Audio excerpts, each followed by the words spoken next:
Joining us here on the show is former defensive end Chris Long. Chris, good morning.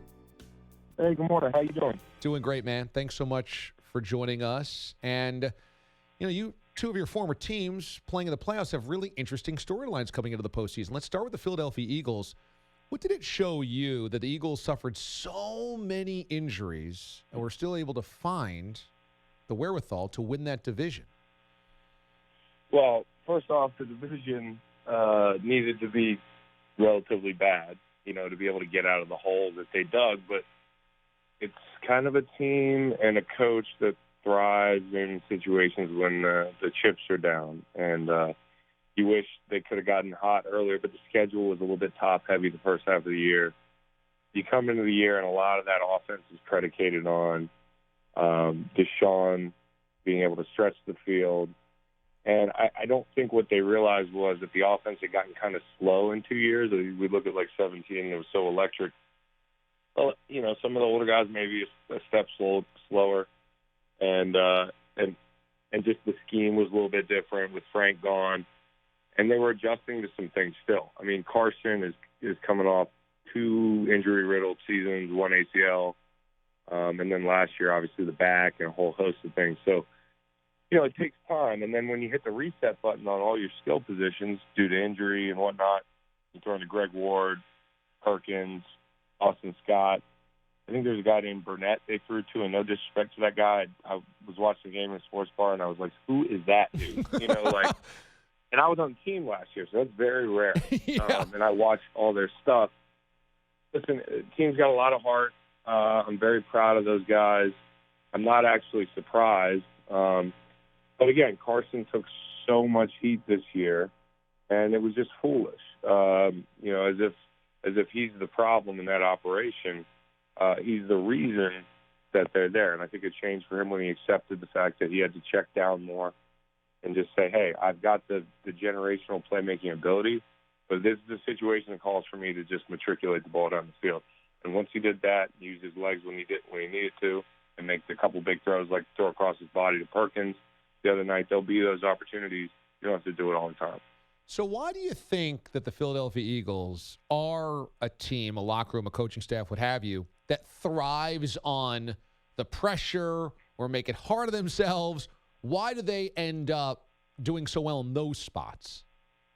Well, the Super Bowl year, it just happened that way. Nobody plans on their MVP caliber quarterback to get hurt.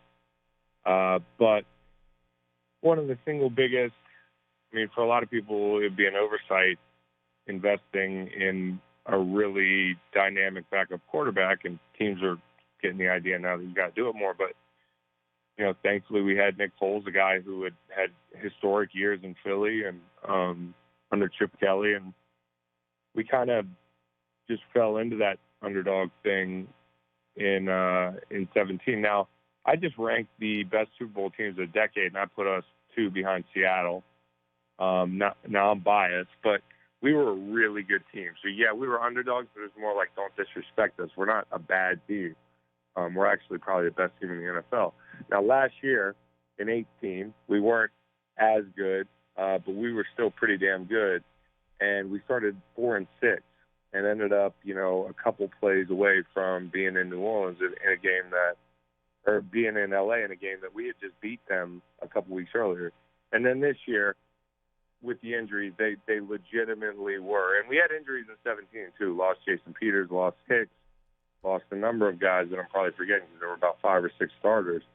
The injuries, you don't have a choice. You don't plan on it. So I don't think Doug's ever had a full season in 4 years where everything's gone right for him and he still thrived. I think it starts at the top with Doug.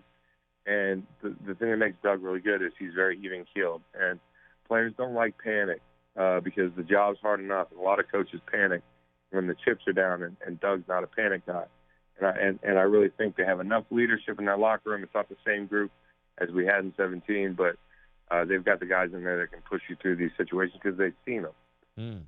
Chris Long joins us this morning here on the show ahead of Wild Card Weekend. It's always a shock to see the Patriots playing Wild Card Weekend. We haven't seen that in 10 years. And I'm wondering, early in the season, people had the Patriots ranked atop the power rankings. They looked like a machine. They were crushing bad teams. And then late in the season, now they've fallen out of everybody's top 5 because they've obviously looked very mediocre over the last couple of weeks. Do you think it was a case of the Patriots just were much better than bad teams, but not very good overall, and we just didn't know it? Or do you think something happened where they actually deteriorated, declined as the season went on? Well, I think there's a few things. First off, I've been kind of on this, I've been on this kind of all year, especially with the defense, who I think is very good, but they're not good enough on offense to win games offensively. They've got to scratch and claw. You see them come out at halftime against teams in tight ball games, and they're pulling out all the stops. Josh McDaniels running reverse, wide receiver throws, throwbacks, all types of stuff. They have to get creative because of some of the pieces they've lost. So I think there was an attrition component to it. No bigger injury than Devlin, the fullback that they used so much last year down the stretch. Obviously, you've got Gronk who left. That's a huge deal.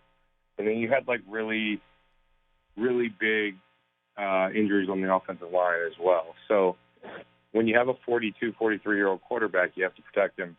And protection's been an issue. I've seen guys getting beat that, are getting beat in uncharacteristic ways. Cannon got beat pretty easy last week for a sack, and Brady got crushed. And just every time he hits the turf, you're like, can he keep getting up?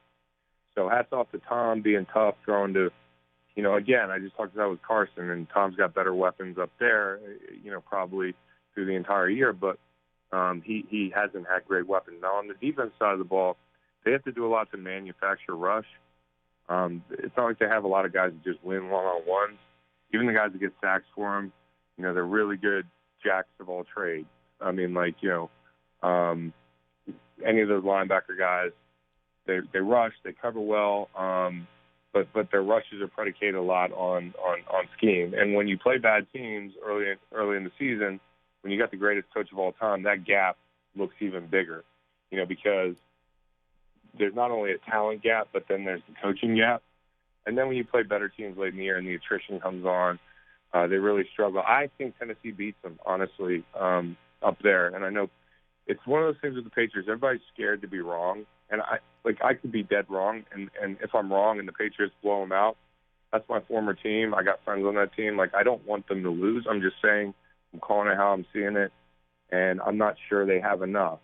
And I'm sure New England fans get mad anytime somebody picks against them, but they're there booing at the stadium, so they're upset too. Yeah. They see what everybody else sees, but then they don't want to be critiqued.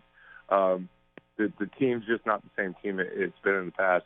And if Bill can advance this team and Tom can advance this team past the first round, past the divisional round, it'd be the best coaching and quarterbacking job they've probably ever done, because they're just not as good as they've been in the past. And the defense, which was historic through the first 8-9 weeks, if you know what you were looking at, you see they're a really good defense, but they're not like, the 85 Bears.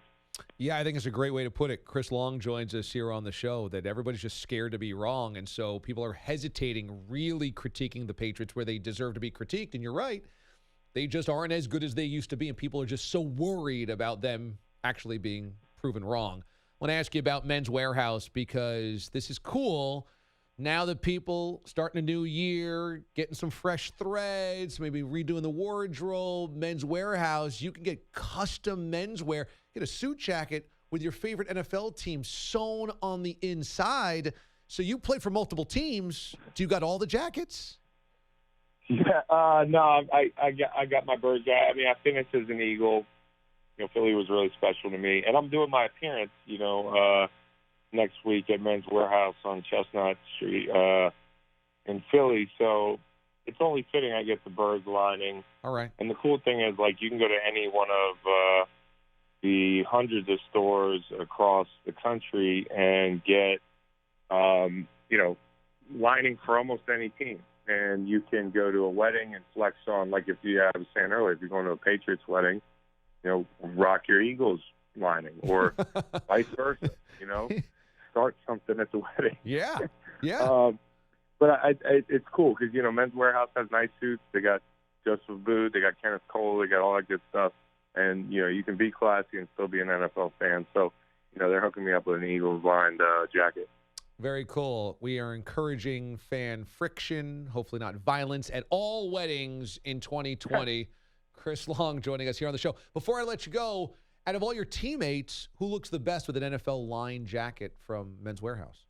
Ooh, I want to see Jason Kelsey Yeah. in a lined jacket. Yeah. The guy's just he's got swag. He doesn't. The thing about Kelsey is he will go on a road trip with a Doc Kit size duffel bag, and you're like, how are you packing for the entire trip? Because he wears like the same clothes the entire trip. You have a prerequisite. You have to wear a button down or like a collared shirt and some nice pants. Well, he wears like Dockers and an Eagles polo, and you got some guys in like suits. So it would be nice to dress him up a little bit. Yeah. And up his swag and put him in an Eagles-lined jacket. Yeah, Odell does not carry just a duffel bag for his road trips, I'm guessing. No. The opposite.